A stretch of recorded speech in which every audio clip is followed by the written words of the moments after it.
Yeah, you know, what if we were found out that like we've just been drinking water this whole time? Those sons of bitches, they really are just fucking stupid. They make alcoholics look bad. Trying to pretend. Ah, that's fine whiskey. Even the slurp sounds like water. You're full of shit.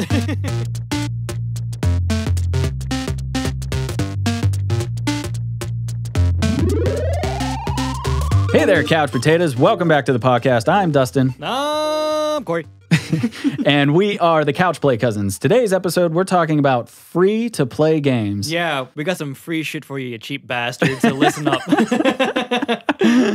So, yeah, this is episode 10, by the way. Yeah. Yeah, the big 1-0 made it up that first little bunny hill. Yeah, so. look, it's like climbing a mountain, and you're like, your hand goes to the ledge, you're like, I'm finally there, and you pull yourself up, and then there's like 1,000 more meters of like cliff face. I was excited, but as I said it, I'm like, it feels like 1,000. It does, like, it it does. was kind of deflating. Anyway, so we're talking about free-to-play games, and so we are drinking ourselves some Giniver. Delicious gin. Yeah, because it looks like water, and water is free to drink. Exactly. How about that? I know it's a stretch, but, you know, fuck it. So let's start with our initial perceptions of free-to-play, on on what free-to-play is and what it has been, all that kind of shit. So. That sounds good. Sounds good. So, yeah, I'll start, I guess. My opinion on free-to-play games really is there's no strings attached. You can actually hop into the content without, pulling out your credit card for any reason. Free-to-play means there's no barriers to your play. You don't have to purchase. There's no weird mechanism that makes you pull out your wallet to stop you from playing. So I think, in its bare bones, it is free to play. I don't know what you think about that. Well, okay, so like when I see, like, my perception of free to play has always actually been sort of like cheap or retro, maybe even mobile game experiences. But as time has gone on, what we're seeing nowadays is like free to play is actually like there's a lot of like AAA experiences that are now these free to play games. But like I've never personally seen free to play as free. Like, I mean, I've always seen free to play to have like microtransactions and everything attached to it. There's always strings. Well, there has to be, right? Because the developers have to get paid somehow. Like, you can't, especially like these big budget AAA experiences, you can't take the time and manpower to produce these things and not expect to get any money. There's always some kind of financial gain. But I have, and we'll talk about it later, but I have run into some games where there's literally free to play, and the economy was so fair that you want to pay, but you don't have to. But you're still describing like a system where they still have microtransaction things. Yes. So that's what I mean. Yeah. It's like there has to be some way. There are transactions that are there. Yeah, like you're never going to get a game that's like there's no money, like they don't want anything. I'm talking like upfront. It's just the kindness of their hearts. Yeah, upfront there's nothing that costs you, and there's nothing that makes you have to. What would you do if EA released a free-to-play game? No microtransactions. And they said, we don't want any of your money. First of all, I'd totally take them for their word on it. That's the very first thing. But it's funny because I feel, like I said, like my original idea was always like these cheap or retro, like maybe like these old games are like getting revamped and put on. But then, like now you see a lot of these AAA experiences, and some of these games are some of the biggest ones out there, and some of the ones that people spend the most of their time in gaming. Like, that's how big these are. These are actually first party giant experience, like full-fledged experiences that have a base price of $0. And that's kind of crazy. Like, there's been a couple that I've got into. There's one that I'm, I've been playing a lot now, and, we'll get into that. But like, it's kind of crazy that I was thinking about that the other day. I was like, it's kind of cool that we live in this day and age where we can, you can buy a system and have like no money left over to spend on games, but still have, which then I'd say you probably shouldn't have bought that thing, but then still have ways to play a lot of like high-end games. I agree. A lot more developers are starting to see other sources of revenue that they can pull from these free-to-play games, and the games are actually very polished. Yeah. In their inception, I think free-to-play games were kind of janky, and a lot of them, I think, began their kind of home in almost the mobile market. But I think free-to-play games have definitely expanded on the console, and I think they've become a lot more polished and a lot more fair and their market, like their economy too. So Yeah. Well, let's just to give some context here and go over like some key highlights or some like games that are free to play that are out there that are big right now. I mean, obviously, you got the big one, Fortnite. yeah, Which is kind of like that's like one of the biggest games in the industry right now. So like still one of the most popular stream games. And it's free to play. That's kind of crazy to think. I think one of the reasons why it's so freaking big is there wasn't a barrier in the first place. Like, I think it's crazy with kids, and it cost kids no money. So look at there's no barrier to access, and I think it's one of the reasons why it got so big so fast. Yeah, and yet nowadays it seems like parents spend so much money on their kids. Give me that pinata, Fortnite. you motherfuckers. But then, of course, like you have like other games like Apex Legends came out to try, and that one's actually kind of pushing its way, into the top ranks right now too, which is kind of cool. Then you have games like League of Legends, PlanetSide 2, Dota 2, Gwent, one of our personal favorites. Gwent. Warframe. Yes. Paladins, which is like the Overwatch clone. Dauntless is like one that like recently like popped up that I saw. And then you have games like Warface is like an old one, just came over to the Switch. And then even if you look at like the mobile game market, like Pokemon Go, that's huge. That's a free to play thing. Yeah, I think a lot of even some franchises, they can like flex their brand, like with Pokemon. Yeah. And if you go free to play, they already have a built-in consumer base. Yeah. And people will just love it. Yeah. But obviously, so there's like we're talking about all these things that are in existence, but are there any that like we're currently playing? Like for one, for me, the game I already mentioned, it just came out on Switch, was Warface. I've been playing the shit out of that game. I understand that it's been on PC, Steam for like a while now. It's been on there for like fucking 4 years or something. I don't know. It might even be longer than that. I could be pulling that fact out of my ass. Just a recent port, right? Yeah, but like I think like the PC, I think I looked it up on Steam, and it has like all these mixed reviews because I guess like people are abusing the servers or cheaters or something like that. But I guess the Switch is probably harder to do that. So but it's brand new on the Switch, and I've been getting really into it. I mean, this is the first time I'm actually like hearing of it, is now that it's come on the Switch. Go figure. But I'm getting like there's not too many first person shooter games on the Switch to begin with, and this is one of those games. Like the matches are like quick enough that it kind of keeps pulling you back. But one thing that I really like about it is I wish more Switch ports would do this. Like I would always tell people whenever they'd port a current gen game over to the Switch, it would be a blurry fucking mess. Like like real gross. And like I remember like everyone would talk about like how good Doom looked in handheld. I remember that.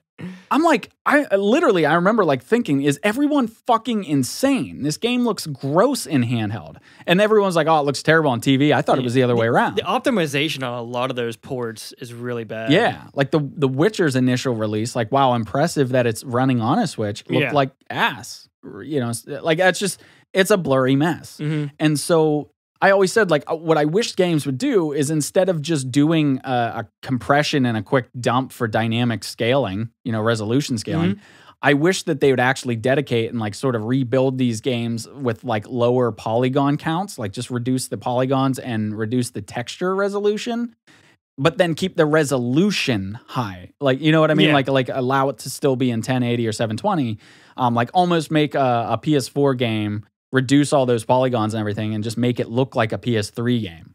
No, I agree. Like, if you're going to port something to the Switch, one of the big highlights of the Switch is its handheld mode. Yeah. And, like, I'd be kind of pissed off if there was a game that I was trying to play on the Switch and it completely, like, got rid of 50% of the reason. Like, you could play it on a PlayStation or the PC and you're latched to the chair. Right. So you can do that anywhere.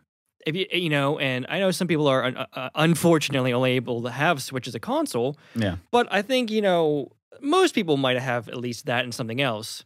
Yeah. So if you're going to throw it on something else, you might just play it on the PC where it might have, PlayStation have better quality, like Doom. Well, yeah. Like if you have multi-plats, I think anyone's going to take the better resolution. But the whole proprietary system of the Switch is accessibility and taking it with you. Yeah. So for that reason, like, obviously there's always going to be a draw to pick something up on the Switch. Like when something comes out multi-plat, if it's available for the Switch, that's my first option just because of that accessibility. And then PC would obviously be the next one for me. But I think that like Warface did that. It sort of down-resed the game, or like down like downsampled graphically. It downscaled the game, but yet it feels like it kept the resolution alive. So it feels like it looks real crisp, but it just looks kind of like a PS3 game. And that's okay. That's okay. Yeah, I'm completely fine with that. Like, because that's where like I don't care about graphics. I just care if it looks like a mushy, muddy mess that I can't actually make it out. I think aesthetics are not everything in the game, especially a first-person shooter. A lot of it's mechanics, a lot of it's responsiveness. Yeah. And those are things you really need to nail with a first-person shooter. And then I think the visuals, more often than not, come like either second or third priority. Yeah. Well, I think that should be a thing in general. Like just going forward, that's my issue I have with so many games that come out nowadays. In general, it's just like they put the graphical fidelity above everything else, which is stupid because, like I said, it doesn't matter what a game looks like. It really matters how fun it is. And then the looks are really just a bonus. Yeah. But anyway, that's kind of like we're going down a rabbit hole at that point. But yeah, so anyway, been playing a lot of Warface. Really liked how it runs on the Switch. Like mine, there's definitely some server issues. Sometimes it crashes. You have to restart it like several times to get the servers back online and everything. But real fun game. I hear a lot of people say stuff about pay to win, and I can see where they're coming from. But I actually don't think it's that pay to win. I think there's a lot of misconceptions there. But anyway, I've been playing a lot of that. Okay. Kind of fun. So I have like two I can briefly cursory go over. I think Warframe, which is the good one you mentioned. I avidly hop on that. That game, that game keeps getting, I swear, every time I log on, the damn thing gets bigger and bigger. They added the whole, that's what she said. What the hell is it? The new spaceship function. You actually have your own like jump ship where you it's just the things they're doing in that game for a free-to-play game. You have to log on, because I'd waste like an hour talking about everything they've added. The open world functions, the ship functions where you can go on, and also other players on the enemy ship, and you're interacting all across these things in real time. Yeah. That's pretty amazing. And then also, I've been dabbling back in PlanetSide 2 because they're... Oh, wow. Yeah, they're releasing a new update called Escalation. Nice. And it's kind of like they're releasing these hovercrafts that look kind of like the shield carriers. And also they're releasing like a more centralized hub and adding more stuff into it. So I've been poking around in that too. So those two free to play games that I've been going back to and appreciating. That's cool. I always kind of wanted to keep an eye on PlanetSide just because it has such a big tie to our childhood. Yes. But I never got into 2 like we did the first one. Maybe it was just because like some of the mechanics tried to get too real. It's like a lot of like what happened with like Battlefield games to me. Like I miss the old school arcadey ones and like the new ones where they're trying to get realistic. It's just like something about like it gets more weighty, more sticky. Well, look at the new content they're coming out with. It looks kind of interesting. I'll check it out. Maybe one of these days we'll play it. Obviously, like these games are free to play, so they have to. We kind of already touched on this a little bit, but they got to make money somehow. Yeah, got to get that money, get that cheddar, get bread. Because you're not just gonna have they're not just gonna like sit down and be like, you know what, fuck money. We just love you guys so much. Just do it for the love of making things. Yeah. So obviously, there's several ways to go about that. Absolutely. And so obviously the first thing that comes to everyone's mind is going to be microtransactions. Right? Yes. That can entail like a lot of things, but like typically like cosmetics.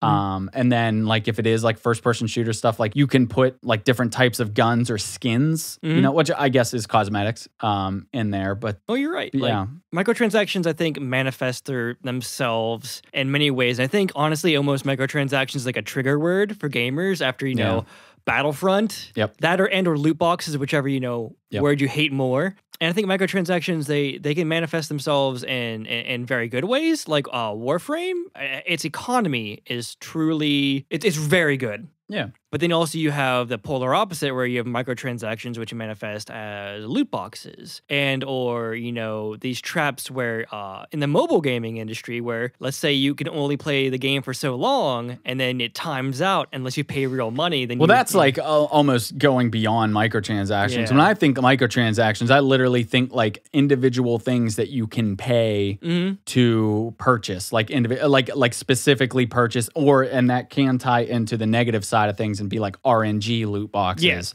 The word has a negative connotation to it. It really does. you don't say the M word around gamers. People around the world just screeched. Like, But I think my immediate thought when I hear microtransactions, yeah, I cringe, but I don't immediately think negative because microtransactions, they're needed for these free-to-play games to exist. I agree. But what I hate is when they put microtransactions in full-price games. Like that shit burns my ass. Yeah. But I'm sure that could be a subject on its own. And I there could be gray areas in there, but very few. Yeah. Very little wiggle room when you're already forking out cash. Yeah. Like at this point, like I fucking pay for the game. Give me my shit. DLC me later if you want, but fucking DLC you later.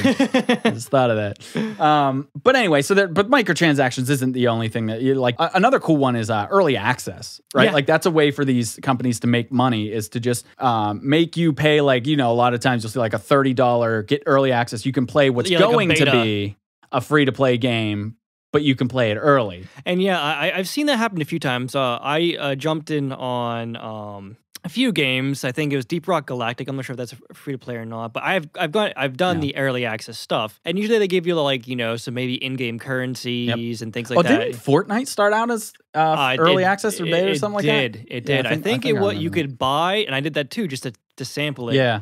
I think it was like I spent like $20 on it or $30, but it gave you like early access. It gave you some in-game currency. It gave you some loot pinatas and things like that, which is I think a clever way of also getting first of all a fan base into the game at a cheap rate, and second of all, I think it's a good way of testing out your servers and testing out your game.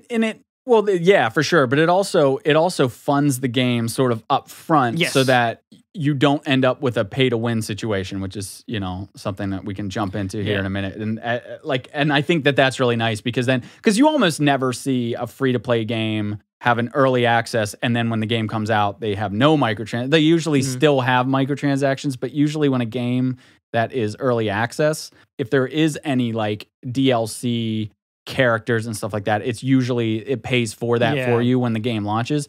But a lot of other times the game comes out and most of the microtransactions are going to be all cosmetic because they've already sort of got funded by the early access. I think it's a positive thing, but I think also there's like that darker side of it where like you'll pay like 20 or $30 up front, which is half the price of a full-fledged game. And you're getting into this thing knowing that it's not fully developed, but it's a dumpster fire. Yeah. And it's nowhere ready to be played. And then you want to bitch about it, but then you have a bunch of people online going, well, it's not ready yet. You know what you got getting into it. Right. It's like, but $30 is still $30. Yeah, it's still, and there's some games that are full games that cost about that much. Yeah. I've seen games, like PlanetSide's a good example. The game's free, but if you want to not grind, it's like the not grinding tax. It's the speed up. It's like, it's like you can, and a lot of games are fair and some games aren't, where it's like, hey, you can either spend $5 or spend the next 1,000 hours looking at this gun, and so sometimes it's fair, but other times, I don't know, it's a little brutal. Well, that actually bleeds into, I guess, sort of this next one is like pay to win. And, like we mentioned, that's the negative shit. Because that bugs me, right? Like the pay to, like if you don't want to grind, I mean, you could even be the type of person that puts a ton of hours and still pay to get those guns early so that you could kick ass early on and then maybe even unlock things earlier because you did that. I've seen it makes grinds easier. I've seen a lot of games, like especially in the newer games that come out,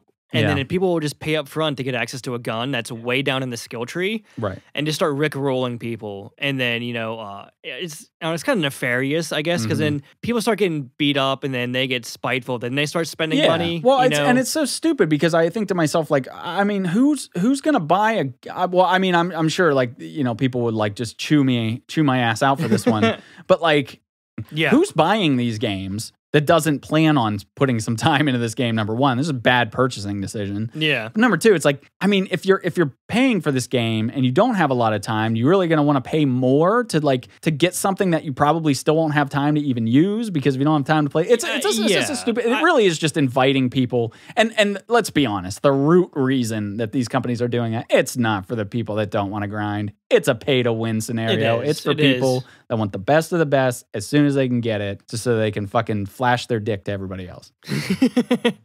No, it's true though. And it's a cop out, I think, in the end by these companies to do this and say it's in the spirit of building up their brand or building up their games. I don't know. It hurts their fan base more than anything. Yeah, because people eventually see it for what it is.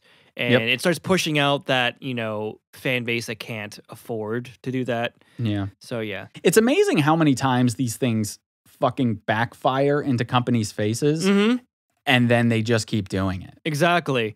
And but I guess people still pay for it, so like everyone's just stupid, I guess. Yeah, I guess in the end, it's like either people are a lot dumber than we give them credit for, or companies are just they don't learn. I don't know, but they're getting money from somewhere, so I guess it answers some questions. So okay, so what do you feel like, in your opinion, like these methods, or maybe there's other ones we haven't talked about? What do you feel like are acceptable, practices for these companies to do to make money? Okay, so I think acceptable practices are starting the game off as free to play, and down the road they release not patches but expansions. So DLC. DLC, yes. I think I think it's perfectly acceptable because your game, first of all, has to be good. For people to be willing to fork out money for more of said game. So I think it's perfectly fair to have the initial base game free, and then after that, maybe $20 or whatever the expansions cost, or whatever they think is fair, because they don't want to shoot themselves in the foot. And so I think that's fair. I think cosmetics are perfectly fine. Okay.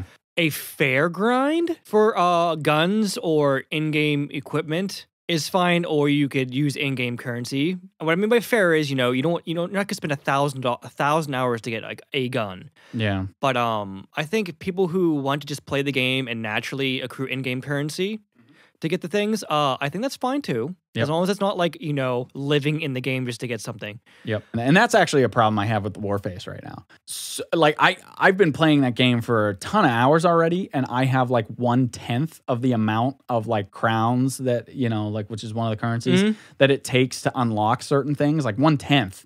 And I'm like thinking to myself, like, holy crap. And I'm doing pretty well in these matches too. It's not like I'm just like getting murdered. That's like, it's such an incentive. It is. For you to give them money. And I know it's free to play.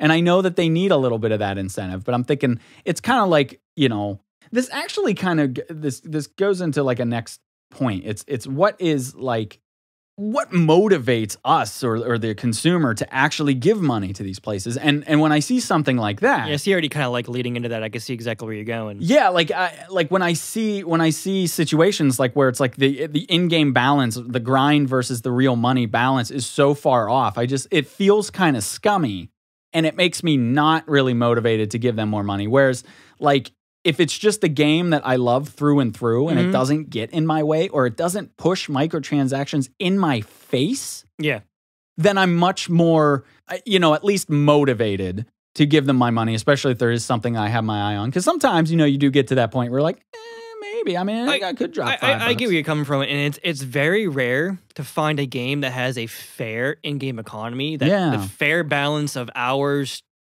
to gaining in-game currency.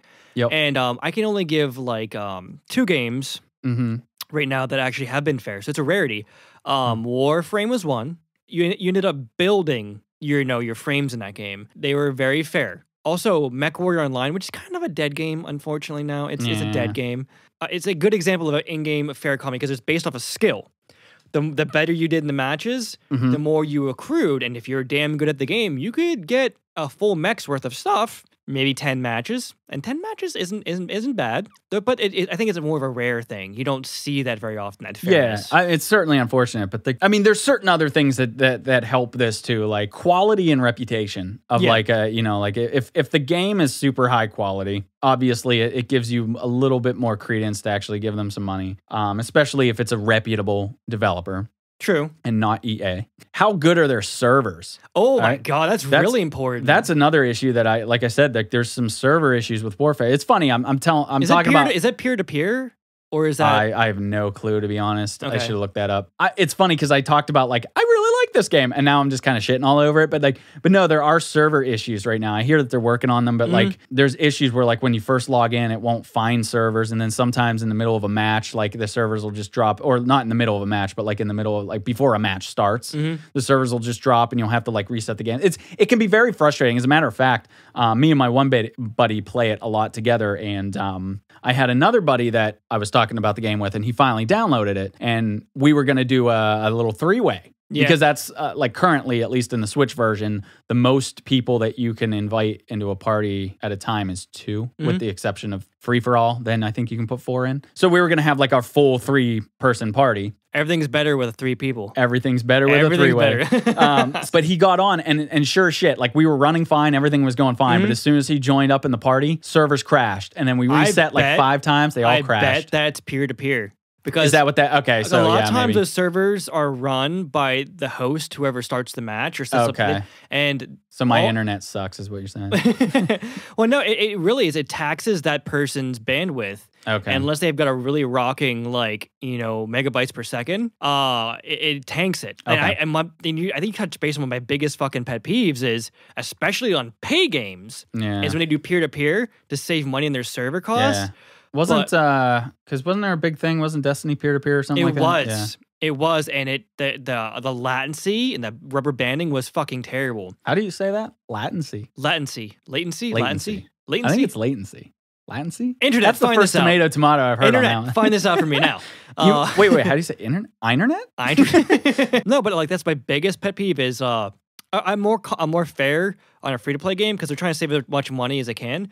But if I'm spending money in the game, if that server is peer to peer, I'm gonna lose my fucking shit. I never had a lot of issues with the internet capability on Destiny though, nearly as much as I'll say I'm having issues with something like Warface. But luckily I've not really felt the need to drop real money on Warface. It entices you, but I haven't felt the need, so that's why it's not pissing me off probably as much as it would maybe other people.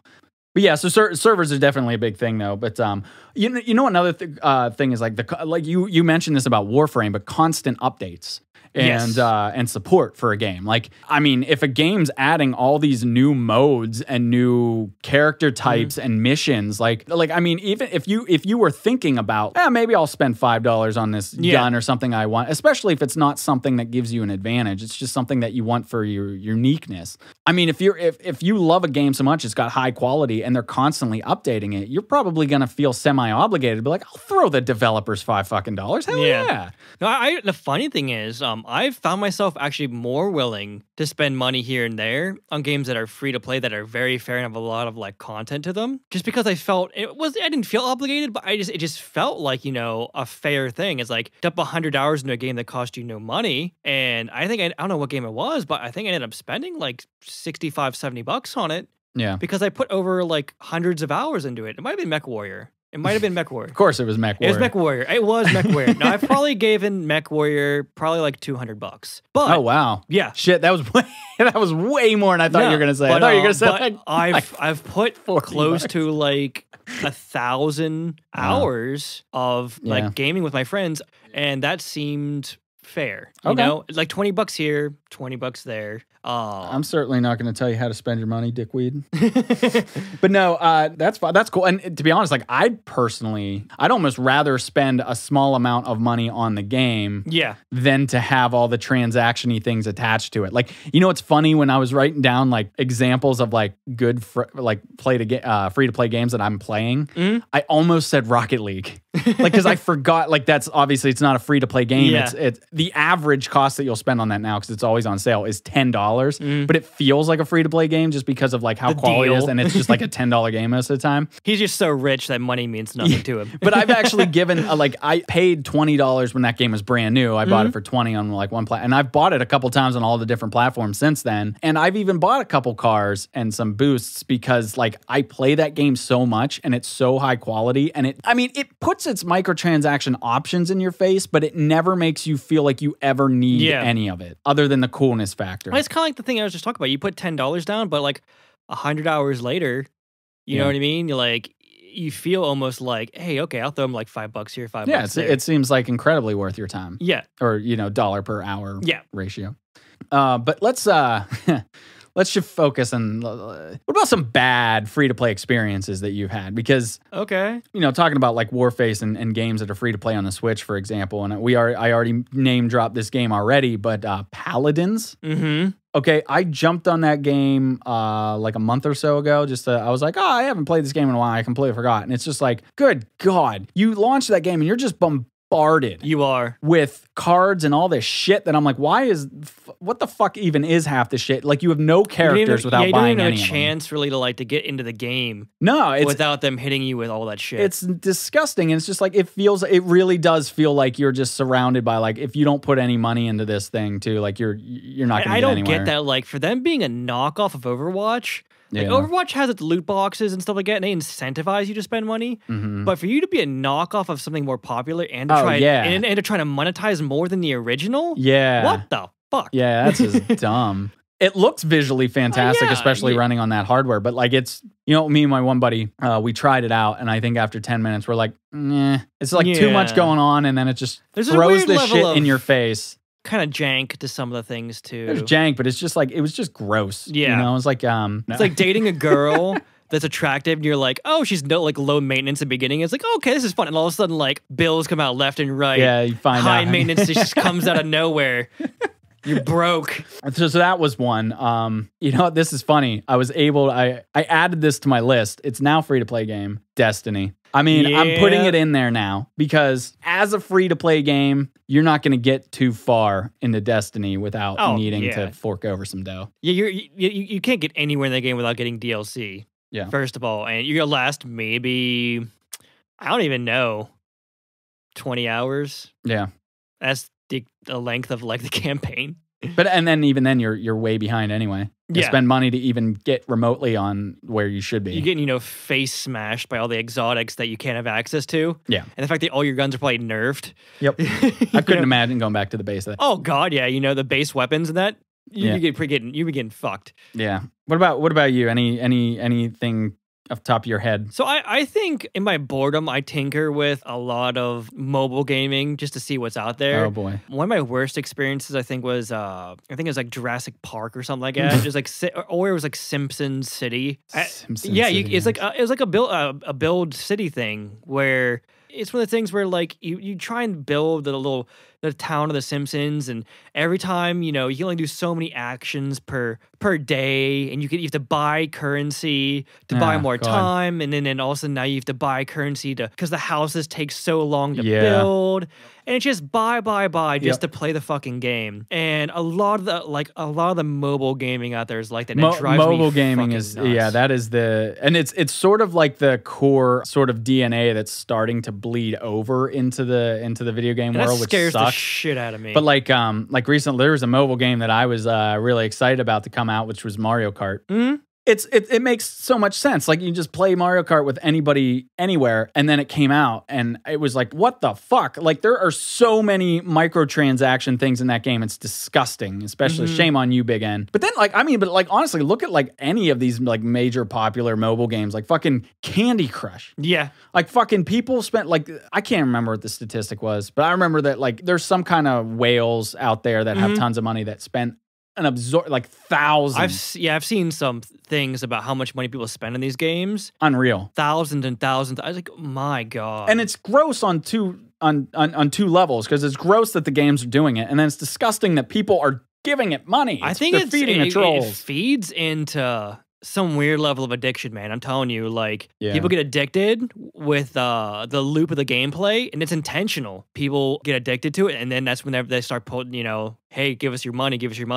And then people almost feel like, oh, I already dumped 100 hours in this game. Sure, I'll give them 5 here, 5 there. And then a week later, they spent like $100 in $5 increments. Yeah. That's also how they get you too. The smaller donation charges. It's just so crazy with like all the games and all the content that's out there nowadays. It's like, and like, I feel like if I dumped 100 hours and then they said, hey, how about you pay me now? I'd be like, now there's all these other games. I'm just going to go over there. Yeah, but it's like, but some people feel allegiance. Like, one of the addiction parts is like time spent in a game. A lot of people, they feel like they're indebted to a game. They spent like 100 hours in the game. They almost, it's going to sound weird, but people self-identify with games. Certain games. I am a ...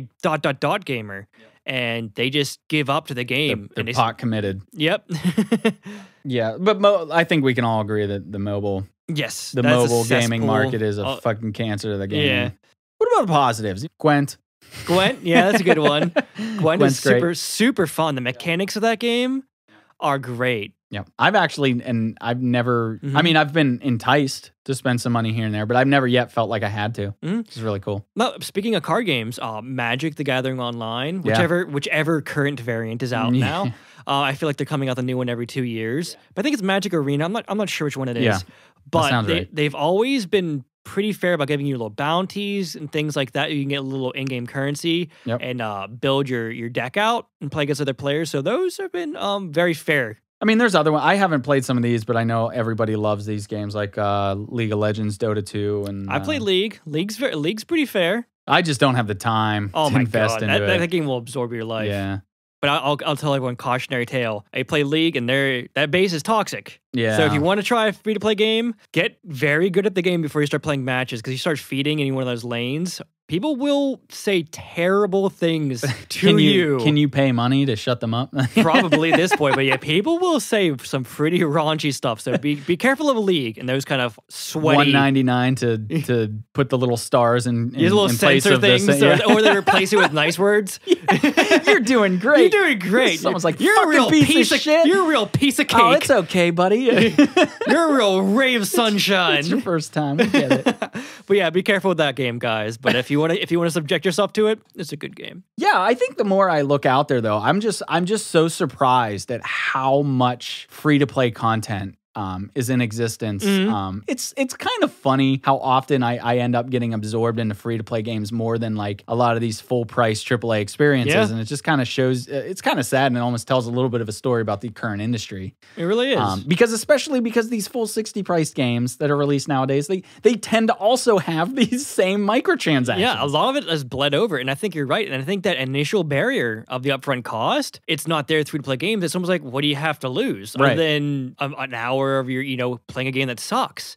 So I think that's a big draw. And I think that's why these companies are doing it too. They're like, well, people are more inspired to give us more money in the long run. Mm-hmm. Because if people spend $60, they're going to be like, fuck you, I'm not giving you another dime. Yeah. But if you don't pay a single cent, but you put a ton of hours, you're like, okay, I'll give you 20. Okay, I'll give you 20 more. 20 more. And that time, okay, that 20 more. multiplied Like, over yep. a You end much up more- spending like 100 plus on a game versus 60. Well, I think that and the fact that I think the fan base is much more exponential than games that you have to pay money for. That's So true. even if people are paying less over time, more Yeah, people more there, people. it makes you still more money Yep. than some of these regular games. So I don't know. I think it's a pretty good strategy. It can be a win-win as Yeah. long as you if you do it right. I think everybody wins, which Yeah. is pretty cool. I agree.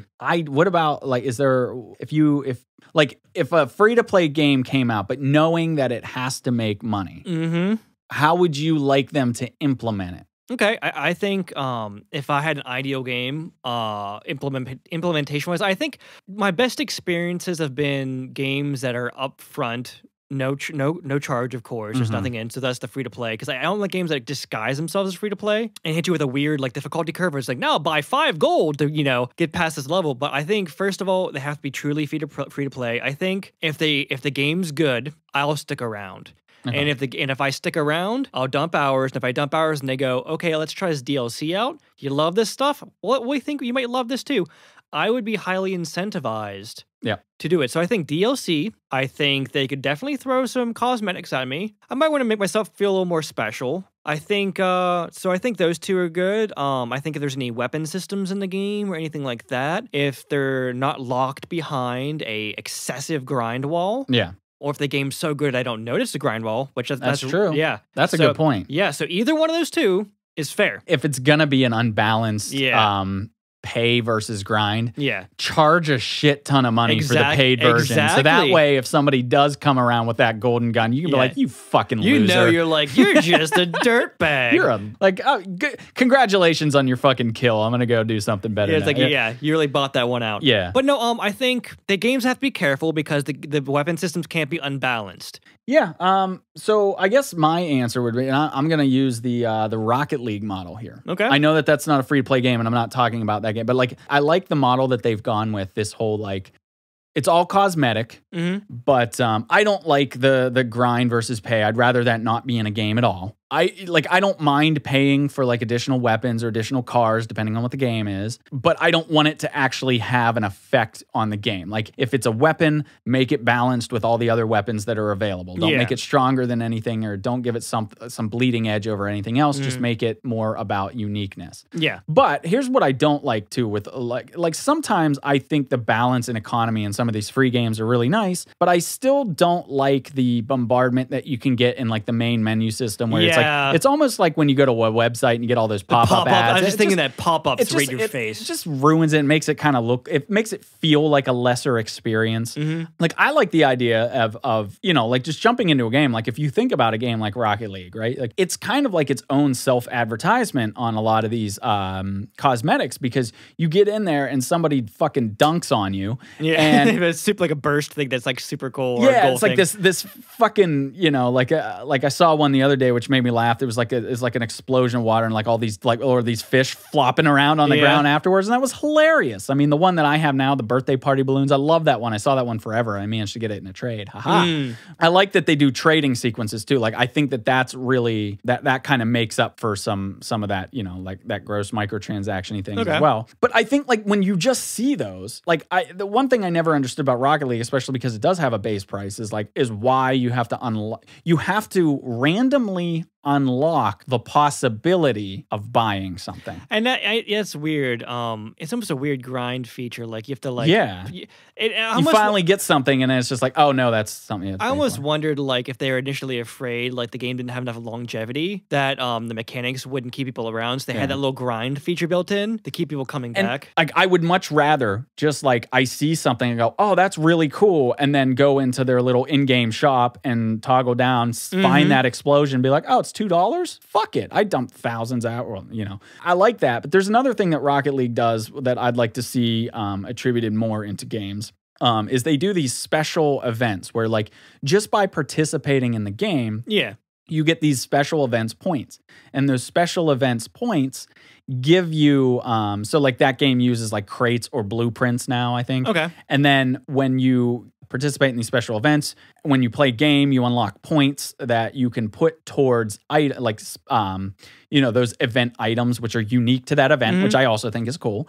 But then you can get like blueprint cards or keys for the crates, you know, it used to be. And you can use those for the items that you would originally have to purchase. So it actually even gives you a way to sometimes to get payable items for free after a while. So that's fair. I like that. Yeah, I think that game, like, I really do think for the most part, the model that game has built is pretty good. I do think that there are some things that are still questionable about it that I'd like to see change. Like, get rid of the pop-up ads that seem to be everywhere, and don't make me grind for a chance to get something that I'd have to pay for. Yeah. Just give me all the options up front and let me buy whatever whenever I want, and don't let it affect the game. Make it just about building a unique character. That's fair. I mean, I think most people, I mean, look at Fortnite. I mean, that works. You know, if people, that's the biggest skins, thing. People the parachutes and people stuff, just want to build something so unique that they can say that that's me. Because, you know, gaming, you know, for a lot of people is all really about that self-identification. It's all about, you know, building your own identity. Yeah. And so that's why the cosmetics work so well. I think the other shit just pisses everybody off in the long run. Yeah. So anyway, that's my idea. Like any game coming out, like I wish that they would sort of adapt, but then improve on sort of that Rocket League model. Okay, that's pretty good. It's fair. Yeah. Damn right. I'm glad we ended it on that note, because I found myself getting hated over all like the negative like things that were happening in gaming. And I'm like, if this continues, I'm gonna get pissed. I bet everyone thought, oh, this is gonna be a real negative episode. I feel like we've been more positive than anything. we ended on a positive note. I liked it. Which, you know, coming off the Final Fantasy thing, we'll see. Oh yeah. But, so that about does it for this episode. If you want to find out more about us, and if you're still here after seeing that Final Fantasy VII Remake demo impressions, then good on you. Yeah. But you can find us on our website at www.couchplaycousins.com. We have links to our podcast, YouTube channel, Twitch channel, all that shit. You can find us on Twitter at couch_cousins and Facebook at couchplaycousins. And until the next time, cheers. I'm going to go play Warface. Cheers.